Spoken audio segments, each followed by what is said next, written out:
কেউ অ্যাজিটেশন করতে পারেন, তার ডিমান্ড রাখতে পারেন, সেটা লফুল এবং লজিক্যাল হওয়া উচিত। এটা ডেমোক্রেটিক কান্ট্রি। আমরা পুলিশের নিচের তলাতেও বলেছি ভার্চুয়াল করে যে কোনো গ্রুপ, যে কোনো ইন্ডিভিজুয়াল, যে কোনো পলিটিক্যাল রিলিজিয়াস গ্রুপ, তারা তাদের যে কোনো বক্তব্য, দাবি বা অ্যাগ্রিড পারসন, তারা ওসিআইসিদের সঙ্গে মিট করবেন এবং তাদের কাছে রিপ্রেজেন্টেশন দেবেন, জানতে চাইবেন, সেটা তাকে স্যাটিসফাইড করা এবং যথাযথ উত্তর দেওয়ার দায়িত্ব কনসার্নিং পুলিশ স্টেশনের। এটা নিয়ে আপত্তি নেই। তো হঠাৎ করে কিছু লোককে জড়ো করে ধর্মীয় স্লোগান দিয়ে পাথর ছোড়া, এটা শ্রীনগরেও বন্ধ হয়ে গেছে। আমার মনে হয় পশ্চিমবঙ্গে বা কলকাতাতে এটাও বন্ধ হওয়ার খুব দরকার রয়েছে। এখানে গতকাল যে আমার পুলিশ বন্ধুরা এবং সিআরপিএফ এর বন্ধুরা আহত হয়েছিলেন, তাদের নাম হচ্ছে Shri Chitradip Pandey, ACP 3 ACD, inspector Rajesh Kumar Singh, OC Beniapukur PS, ASI 18,159, এটা নম্বর, Shyamal Kumar Ghosh of DRO ACD, constable Shahzada Sheikh Beniapukur PS, constable Tarun Kumar Das DRO ACD, আর সিবি অনির্বাণ মজুমদার। এর বাইরেও আমাদের দুজন সিআরপিএফ এর বন্ধুরা, তারাও ইনজোর হয়েছেন।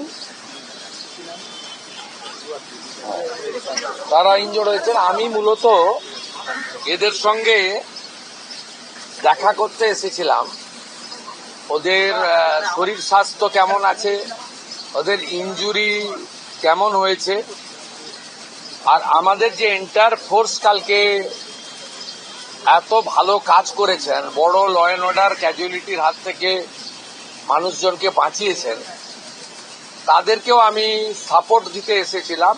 বলেছিলাম গভর্নমেন্ট আপনাদের সঙ্গে আছে, আপনারা law enforcing authority under BNS এবং জনস্বার্থে আপনারা কাজ করবেন ভয়মুক্ত হয়ে। আপনাদের হোম মিনিস্টার তথা চিফ মিনিস্টার আপনাদের সাথে আছে, নগরপালের নেতৃত্বে এন্টায়ার ডিপার্টমেন্ট আপনাদের পাশে আছে। ওদের প্রাইমারি মেডিকেল ট্রিটমেন্ট হয়েছে, একজন দুজনের ইনজুরি ক্ষতও আছে, আমি দেখেছি নিজের চোখে। আমি শুধু আপিল করব, এই কাজগুলো করবেন না, এই কাজগুলো থেকে বিরত থাকুন। যদি মনে করেন আগের সরকার আছে, আগের নিয়ম আছে, আগের মতো পুলিশকে, ফোর্সকে হাত পা বেঁধে রেখে দেওয়া হবে, তাহলে কিন্তু ভুল করবেন। তো ক্লিয়ার মেসেজ, জিরো টলারেন্স এই ধরনের ভান্ডালিজম, হুলিগানিজম, রাউডিজম এবং anti national, anti social activities we are not allowed. আমি পুলিশ মন্ত্রী, হোম মিনিস্টার হিসেবে লাস্ট ওয়ার্ড বলে গেলাম, একটা পুলিশের গায়ে যদি হাত পড়ে, এই সরকার তার আইন প্রয়োগ করে যতদূর যেতে হয় হবে। শুধু অ্যারেস্ট নয়, কনভিকশন করানো পর্যন্ত ক্লোজ মনিটরিং করার দায়িত্ব আমাদের থাকবে। আর পুলিশের সমস্ত বন্ধুদের বলবো, বিএনএস যা বলেছে, আপনাকে ট্রেনিং পিরিয়ডে যা বলেছে, আপনার সুপিরিয়র যা অর্ডার দেবে অন স্পট, আপনি চিন্তামুক্ত হয়ে করবেন। কে কোন দল করেন, কে কোন ধর্মের লোক, কে কোন সম্প্রদায়ের লোক, কে কোন প্রভাবশালীর ক্লোজ লোক, তার এগেনস্টে অ্যাকশন নিতে গেলে 5 বার ভাবতে হবে। আপনারা এই চিন্তা মুক্ত করুন। মাননীয় প্রধানমন্ত্রী বারে বারে বলেছেন, বেঙ্গলে ভয়ে আউট, ভরসা ইন। এন্টায়ার পুলিশ ডিপার্টমেন্ট, বিশেষ করে আমাদের কলকাতা পুলিশের যে তাদের যে পারফরমেন্স, তাদের যে উচ্চতা, এই উচ্চতাকে ফিরিয়ে আনার জন্য, দক্ষতাকে কাজে লাগানোর জন্য গভর্নমেন্ট তার সাথে আছে। এটাই আমার বক্তব্য। আমি খুব হ্যাপি, এখানকার ইনভেস্টিগেটিং অফিসার এবং সুপিরিয়র পুলিশ অফিসাররা ইতিমধ্যে 40 জনকে গ্রেপ্তার করেছে। এবং নগরপাল নিজে এটাকে, আমাদের সিপি নিজে এটাকে মনিটরিং করছেন।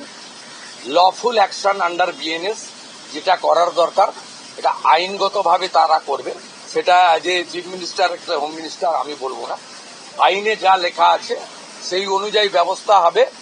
একটা কথাই আমি বলে গেলাম, এটা জিরো টলারেন্স। আর পার সার্কাস সহ যেখানে যেখানে বিগত দিনে এই ধরনের ঘটনা ঘটিয়েছেন আপনারাও কান খুলে শুনে রাখুন, এটা আপনাদের শেষ ঘটনা। এরপরে আর কোনো এই ধরনের অ্যাকশন আমরা করতে দেব না। যদি করেন আমার থেকে খারাপ কোনো পুলিশ মন্ত্রী হবে। दादा कश्मीर में जो पत्थर चलता हुआ देखा हमने, कश्मीर में जिस तरह से पत्थरबाजी होती थी, कल वही नजारा पाक सरकार को भी देखने को मिला। देखिए, कश्मीर में पहले खत्म हो गया, कश्मीर में बहुत पहले खत्म हो गया। जब धारा 370(35)A को एबोलिश किया भारत सरकार, तब से खत्म हो गया। कश्मीर में इस तरीके से इंसिडेंट नहीं होता। बंगाल में थोड़ा आदत इनको पड़ गया था, जब हम लोग को कुछ नहीं करेगा कुछ सरकार, पुलिस का अंदर भी डर का माहौल था, लेकिन डर का माहौल भाग गया। पुलिस कानूनी तरीके से करेगा। They are the law enforcing authority, they are the part and parcel of the government. Police लोग इंजर्ड होगा और पुलिस मंत्री एसी रूम में बैठ के देखेगा, ये सब दिन होती। पास्ट इज पास्ट, छोड़ दीजिए। अभी गुंडागर्दी बंगाल में खत्म, जीरो टॉलरेंस। मैं ऑन स्पॉट आकर उनको साथ मुलाकात किया, नहीं बुला के बात किया।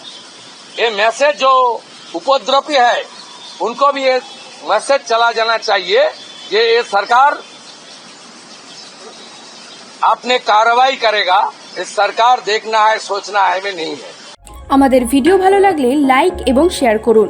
কমেন্ট সেকশনে গিয়ে জানান আপনাদের মতামত। আরও ভিডিও পেতে আমাদের চ্যানেল সাবস্ক্রাইব করুন এবং প্রতি মুহূর্তে খবরের আপডেট পেতে প্রেস করুন বেল আইকন।